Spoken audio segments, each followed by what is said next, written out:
In January 2008, Brianna Denison came home for winter break, a weekend of friends, snowboarding, and laughter.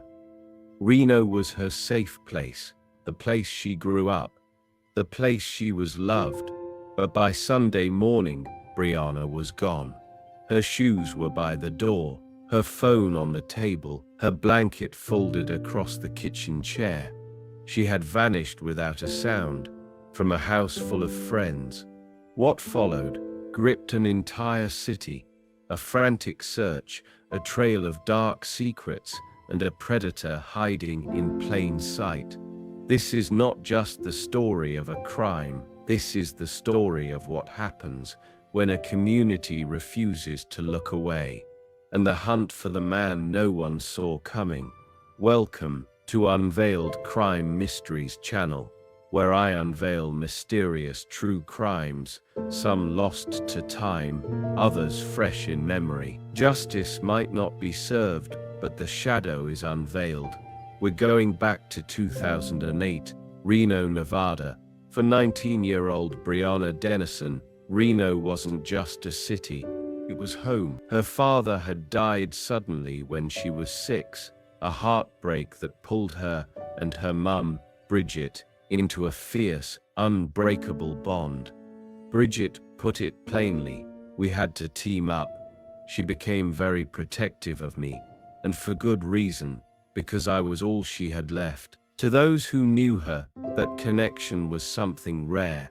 Danielle, who'd known Brianna since nursery, said mother and daughter were like best mates, they did everything together, and Brianna herself, the nicest person I have ever met, Danielle said. Brianna remembered everyone's birthday, friends, family, even acquaintances. She called them all. 2 years after finishing school, Brianna chased her dream, university in California. It was tough for Bridget to see her go, but Brianna was ready. She was studying psychology at Santa Barbara City College, planning to work with children, surrounded by friends, a boyfriend. Life was good. She kept Bridget updated with photos, texts, little moments, but for Bridget, the worry was constant. If she dreamt something bad, she'd call Brianna straight away. Winter break rolled around. Brianna came home to Reno, ready for a weekend packed with snowboarding and nights out. Friday, 18 January, Brianna headed to her friend Katie's house, where they'd all crash for the weekend. They partied hard, danced all night, and squeezed into Katie's bed to sleep, giggling, ready for round 2.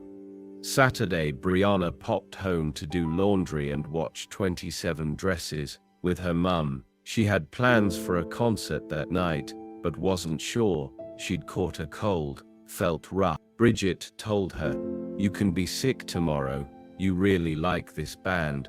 At 9 p.m. Brianna hugged her mum goodbye. Later, she texted to ask if she should check in when she got back. Bridget told her not to worry, she knew she'd be at Katie. After the concert, Brianna, Katie, and Jessica caught a shuttle to the Sands Regency Casino Hotel. Hours later, Jessica decided to head home.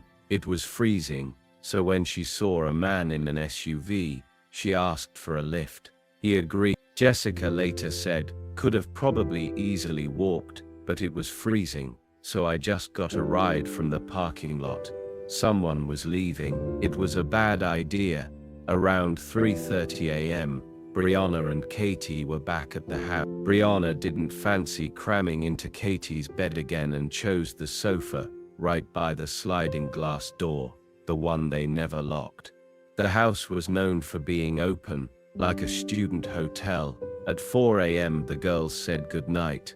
At 4:23, Brianna texted her boyfriend. The house fell quiet. By 9 a.m. Katie and Jessica were up, making breakfast. The sofa was empty. Katie pointed, "Where's Brianna?" They figured she'd crashed in another room. They knocked on doors, called out, got no answer. At 9:45, Katie banged on a bedroom door, panic rising. Nothing. Then it hit them. Brianna was gone. Her phone was still there. Her shoes, her purse. Katie said her whole life was there. It was snowing outside, freezing. No way she'd just walked out. Katie called Bridget. As she waited, she noticed something. The pillow Brianna had been using, the one Katie had given her, had blood on it. 2 small spots, a faint spatter. Hysterical. Katie rang Bridget back. Did she want her to call the police? Bridget said yes. She rushed over. Soon police filled the house. No sign of a fight, but the blanket Brianna had used was in the kitchen. The stuffed bear she'd used as an extra pillow gone. Katie remembered. She is one of the nicest girls, and if whoever did this is watching, just, she's so nice, just please, please. She wasn't there, and I noticed blood on the pillow, so we called the cops, and from there it's just been the nightmare. Denison goes to college in Santa Barbara, California, but she was in Reno visiting friends and family for the weekend. Brianna's friend says the front door was not locked that night. Her aunt says Brianna had also gotten a text message from her boyfriend that night. Just awful. They were breaking up kind of stuff, and he just was saying awful things to her, calling her all kinds of names and stuff like that. He was just jealous and young. Authorities say Brianna left behind her purse, cell phone, and some clothing. Denison's family is not giving up hope, but said they are confused by the events of the night. Lieutenant Robert McDonald, head of detectives, was supposed to be off, but when the call came, he knew this was bad. Search teams were called in. Officers knocked door to door. Everyone in the house was interviewed, ruled out. But the blood on the pillow, it told them one thing. This wasn't someone walking off. This was an abduction. The blood stains, mixed with saliva and mascara, were Brianna. Forensic experts believed she'd suffered a bleeding injury near her mouth or nose. Face pressed hard into the pillow. The back doorknob was swabbed. The DNA came back, unknown male. But the sheriff's office was drowning in a backlog. 3,000 DNA samples waiting. Local authorities are appealing for money to help clear a crime lab backlog. They have almost 3,000 DNA samples to process. One could match Denison's kidnapper. This community has come together in so many ways to look for everyone's daughter. And I think the Brianna Denison case has emerged as everyone's daughter. For Brianna's family, hope remains for clues. I'm confident in every lead, everything that comes our way every day, that it's going to be the key to open this wide up. The community rallied, raising $150,000 in days to help clear it. None matched. National DNA checks, nothing. Bridget's house filled with people desperate to help. She knew they needed to go public. Soon Brianna's face was everywhere. Instead of advertising the performers, electronic billboards around Reno, Nevada now show the face of a missing college student. 19-year-old Brianna Denison was last seen early Sunday morning. Friends are worried. Every day we start out first thing in the day and we organize the media, we organize what we can do, what resources we have, we check in with the police. Denison's cousin spoke with her nearly every day. We said, we love you. I said I love you, and she's like, I love you too, and we were gonna talk soon. A makeshift memorial is growing where Denison was last seen. If Brianna's watching, I want her to know that I love her, that I miss her, and that we will bring her home. The FBI and missing children investigators joined the hunt. K-9 units swept the area. A reward was posted. Police searched for the man who had given Jessica that ride. He came forward, was cleared, but Brianna was still gone, and the clock was ticking. The man who'd given Jessica a lift came forward to police. They spoke to him, questioned him, ruled him out, but beyond that, nothing. No leads, no evidence, no trace of Brianna. Lieutenant Ron Holliday didn't sugarcoat it. They had nothing. All indicators are that Brianna has been abducted. It is our sincere hope that she'll come walking in the door any minute. But the longer it goes, the less the chances are of that occurring. Sergeant Gerald Rhodes and his team were knocking on doors, speaking to every registered sex offender living within a mile. Then they went next door. The neighbor had something chilling to share. Around 4:30 or 5 a.m., sitting in his dark living room, he noticed a shadow outside. Someone was trying the door handle, pushing at it. He hadn't checked, he hadn't moved. I dismissed the incident, he told police. I thought it was a drunk kid, trying to find his way home and had the wrong house. By Monday, 21 January, the search had exploded. Police dogs were out, helicopters circled, crowds of people combed through snow, checking drains, lifting manhole covers, trudging through fields and ditches. To police, one thing was obvious. This wasn't his first time. This was the work of someone who'd done it before. They looked back. November 13, 2007. A 21-year-old student, attacked in a car park at gunpoint. She screamed. He panicked, ran, dropped a packet of condoms. December 16th. Early morning, a 22-year-old exchange student, grabbed outside her house. A hand clamped over her nose and mouth until she passed out. She woke in a truck, was assaulted, told not to look at him. He dropped her back home, told her to get out, not to look back. She told police he was a white man, stubbled chin, tanned arms. She remembered his truck, the radio lit up red and blue, a baby's shoe on the floor. Police had his DNA. Both women said he'd taken their underwear. The DNA from those cases, it matched the doorknob at Katie's house. This was a serial rapist, and he was escalating. Police were sure Brianna had been taken by the same man. Police think she was abducted by a serial rapist linked to a string of attacks near the University of Nevada. The cases are all linked by DNA. An exchange student had woken to hear someone trying to force open her back door, so violently the frame bent. All these attacks within 4 blocks. The description spread: white male, late 20s to 40, between 5'6" and 6", driving an SUV or extended cab pickup. The city was gripped with fear. Gun sales spiked. The media reported it. DNA evidence is linking the suspected abduction of a missing college student to 2 attacks on women near the University of Nevada, Reno last year. 19-year-old Brianna Denison disappeared on January 20th from a friend's home.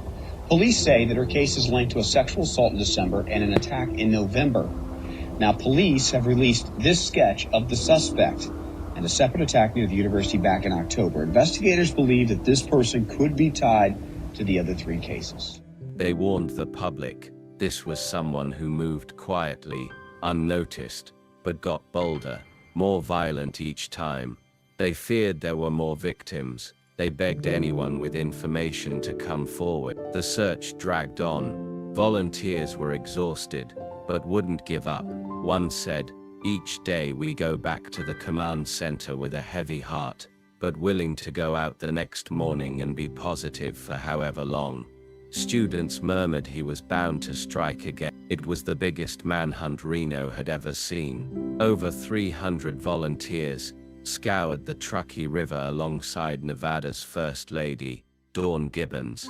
She promised, "Nobody is going to quit until they find Brianna and bring her home." Her own son had gone to school with Brianna. This wasn't just a case, it was personal. The tips poured in. Over 5,000. More than 700 men stepped up to offer DNA samples. Nearly a month after Brianna vanished, the media sat down with her family. Welcome back. It's been nearly now a month since California college student Brianna Denison disappeared in Reno. And joining us now from Reno is Brianna Denison's mother, Bridget, and Brianna's uncle, John Zanino. Bridget, let's start with you. Where is this investigation right now? Bridget, do you believe that investigators have told you everything that they know? Are you comfortable with how this is all being investigated? I'm extremely comfortable with how it's being investigated. I doubt that they've told me everything. I'm sure there's, plenty that they're looking into. I'd like to speak to my daughter's abductor that it's time to give her back. We miss her and we love her. We know she's hurt, and it's time to give her back to us. We need her. February 15th, 2008. 8 miles from where Brianna was last seen, a worker named Alberto Jimenez crossed a vacant lot for lunch. Something odd caught his eye in a ditch. A Christmas tree, tipped over. Then, as he got closer, he thought it was a mannequin under the tree, but then he saw the wound on the shoulder. He ran, fetched his manager. They called 911. Soon, police swarmed the drainage culvert off Sand Hill Road. There is a possibility that it could be missing college student Brianna Denison. This is the field where they found that body, and it was on the edge of the campus of the University of Nevada. That's less than 10 miles from the house where Denison was last seen. February 16th, Deputy Chief Jim Johns gave a press briefing. 2 pairs of underwear were found. Katie recognized one pair as hers. She hadn't even realized they were missing. The other pair no one could identify. DNA tests confirmed it. The same DNA from the doorknob, the same DNA from the previous attacks. The site became a shrine. People left flowers, candles, notes. We just see her face and we see someone we love. It's a small memorial to a young woman some say was like family. I remember her mom saying she became America's daughter, and in reality she did. She's everyone's daughter, she's everyone's sister. And now residents are left coping with the loss. I cried. I sat in my living room. I was home by myself and just cried. As some tried to bring closure to a case that's captured the hearts and minds of many here. March 6th, police revealed something chilling. The offender kept the victim's underwear as trophies, and he left them at scenes, taunting investigators. The FBI and over 40 detectives were working non-stop. Hours piled up. The signs around Reno that once read "Bring Bree back" were now saying "Bring Bree justice." We've got to take on some urgent business in Reno, Nevada. Cops need your help to hunt down the killer of 19-year-old Brianna Denison. It seems as if everyone in Reno, Nevada is in a state of mourning. It's just been unbelievable as how Reno has come together to help one family. Thousands have turned out to pay tribute to this beautiful teenager whose life was taken too soon. She was always an angel on earth that protected us. Now she's with her father watching over us. There have been a series of vigils and memorials as people continue to struggle with their grief. On the 1st of November, police got a tip that made them stop cold. A woman told her friend she'd found women's underwear stuffed in her ex-boyfriend's truck. When she asked him about it, his reaction was off. Strange and tensed. That ex had suddenly left town right after Brianna's body was found. He'd been living there since 2002 but vanished, selling his truck before he disappeared. His past was ugly. Animal abuse, domestic violence. He'd snapped a puppy's leg, pulled a knife on someone, beaten his ex. He'd been arrested for felony domestic violence, but no one had ever taken his DNA. His name was James Michael Beeler, 27 years old, a construction worker, a former Marine, trained in martial arts, and he knew the university grounds. He'd worked there the year before. Once police locked onto him, they set up surveillance. When they first called James, something was off. He didn't even ask what it was about. The next day, he met officers, refused to give DNA, said he'd been with his girlfriend the night Brianna disappeared. Police went to the girlfriend. She said no, he hadn't, but she agreed to something huge. She let them swab their son for DNA. That was the break. The child's DNA pointed straight to James. On November 25th, James went to pick up his son from preschool. Police were waiting. They arrested him on the spot. Took his DNA. It matched. Reno, Nevada police say they have arrested a suspect in the kidnapping and killing of a 19-year-old college student. Police issued a statement overnight announcing a news conference Wednesday morning on the arrest of a suspect in the slaying of Brianna Denison. Investigators said DNA evidence gathered from the scene linked Denison's killer to 3 other sexual assaults on women at or near the campus from October to December 2007. Charges were filed. James pled not guilty. The city, the family, they felt relief. So, who is James Bila? We're learning a whole lot about the man charged with Brianna's murder. Brandon Ritteman talked with Bila's father today and with his neighbors. Brandon, give us an idea of James Bila's background. Well, Wendy, neighbors say they rarely, if ever, saw Bila, and it's really the same story from his father, who says it's been a year or so since he saw his son, Jimmy. Be warned, you may find some of the father's language offensive. Joe Bila had a handful of family photos to share with us, and after learning of the arrest, he gets pretty heated when he sees his son, James. Jimmy, that's the little asswipe that killed that girl.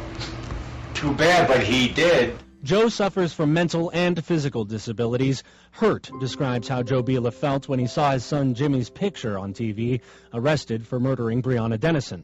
Bila says he and his son were not close. Joe knows that James was a plumber, but not much else about his son's life. Is that his kid he's holding? Hell if I know.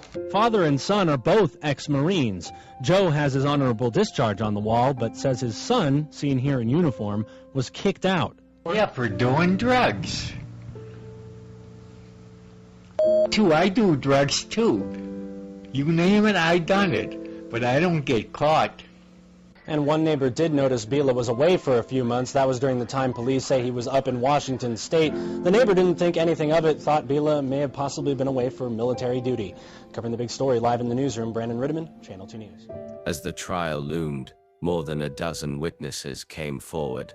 The county medical examiner, Dr. Ellen Clark, testified that marks on Brianna's neck matched the pairs of underwear found with her body. They'd likely been used to strangle her.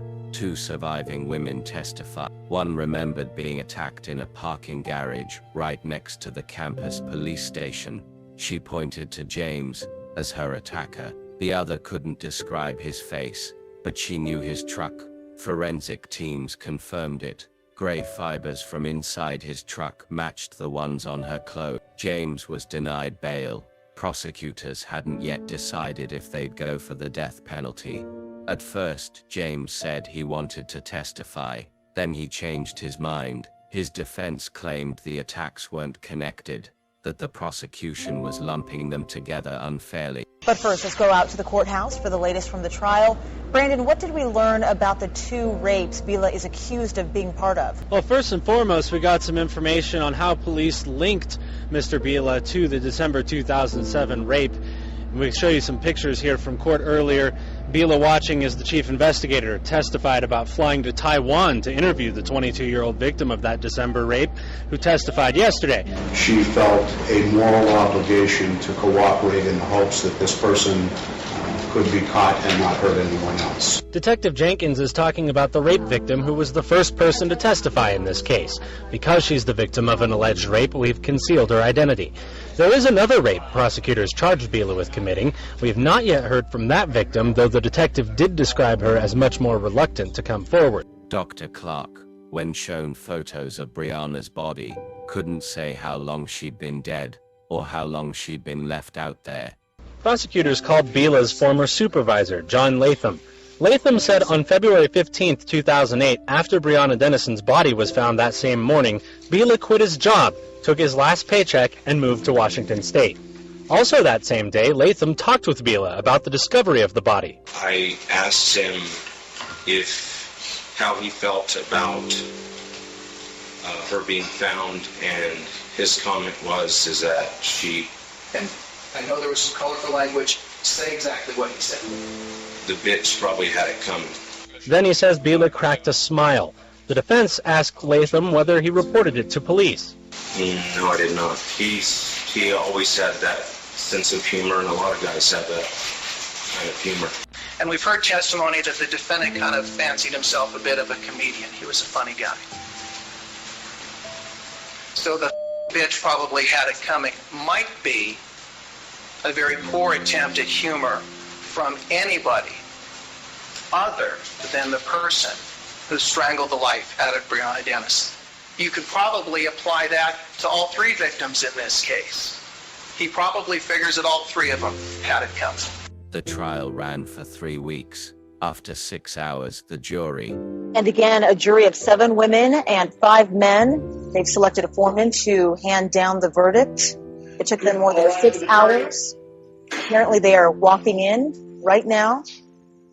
And then we should hear the verdicts momentarily. We, the jury, in the above entitled matter, find the defendant, James Michael Vila, guilty of count 1, sexual assault. We, the jury, in the above entitled matter, find the defendant, James Michael Vila, guilty of count 2, kidnapping in the first degree. We, the jury, in the above entitled matter, find the defendant, James Michael Vila, guilty of count 3, sexual assault. We, the jury, in the above entitled matter, find the defendant, James Michael Vila, guilty of count 4, murder in the first degree of Brianna Denison. We, the jury, in the above entitled matter, find the defendant, James Michael Vila, guilty of count 5, sexual assault on Brianna Denison. justice had arrived, but the weight of it hung heavy on everyone. His lawyers pleaded for mercy, arguing that his past and his clean criminal record should spare him the death penalty, but the jury wasn't moved. James Vila was sentenced to die. It's a good verdict. Well deserved, the district attorney said. Cases like this always strengthen my faith and belief in the jury system. On August 18, 2010, the judge signed the death warrant. By law, the sentence went automatically to Nevada's Supreme Court for appeal. For Brianna's mum, Bridget, this was justice. She said, "When James Michael Vila messed with my little girl, he messed with the wrong family. He messed with the wrong women, and the wrong city and state." But Vila's reckoning wasn't over. 2 months later, Judge Robert Perry handed down more life with the possibility of parole for 3 rapes and 1 kidnapping. The judge said these sentences mattered, no matter the death penalty, to honor the women who survived. Prosecutor Elliot Sattler agreed. If the death sentence were overturned, Vila would still face at least 36 years behind bars. One of Vila's victims, now pregnant, stood in court. She told him that while her life was now joyful, it would always carry the scar of his violence. The woman he attacked at gunpoint in November faced him, saying, "Mr. Vila, I wish you would look at me now." He wouldn't. "Though you didn't murder me, you killed the trusting and vivacious woman I was moments before you turned my world upside down." Brianna's family was there to stand with the survivors. So were the jurors, even though they had no obligation to return. One said, "Being in a trial of this magnitude and importance, we felt it was important to see the process through." But the legal battle dragged on. In 2016, Vila was back in court. His lawyers argued that his original defense had failed him, that they should have fought to exclude evidence about his violent past, the animal abuse, the domestic assaults. They claimed the jury might have spared his life if they hadn't heard those details. But the Nevada Supreme Court disagreed. They ruled that even if those details had been kept out, the outcome would have been the same. The jury had faced a man whose violence had only escalated, all the way to murder. Out of the heartbreak, Bridget pushed for something bigger, a law to stop it happening again. Brianna's law, a law that let police take DNA from anyone arrested for a felony and compare it to DNA in other crimes. This law, I truly believe, will save lives. Bridget's, "My daughter could very well have been alive today if this law would have been in place." In May 2013, Brianna's law was signed. Now anyone arrested on felony charges in Nevada must provide a DNA sample. Brianna Denison was 19, bright, joyful, her future wide open. One night took it all, but what came after was powerful. A city pulled together. Strangers searched side by side. Neighbors became advocates. A community stood with Brianna's family, refusing to let her be forgotten. It's that spirit, that fierce drive for justice, that remains. Brianna's family said it best. On March 29, 1988, Bridget and Jeffrey Denison were given the incredible gift of their daughter Brianna. On January 20, 2008, she became the daughter of our entire community. We want to say that we are grateful for many things. Grateful for the gift of Brianna in all of our lives. Grateful for the joy that she brought us, and for the cherished memories of her that are a source of comfort. Memories that give us strength to see beyond our sorrow, sustaining us in spite of our grief. Please don't forget Brianna. If you felt touched by this case, hit that subscribe button, turn on notifications, and share your thoughts in the comments. What do you think drove this tragedy? Until next time, there's always another case to be unveiled. Remember,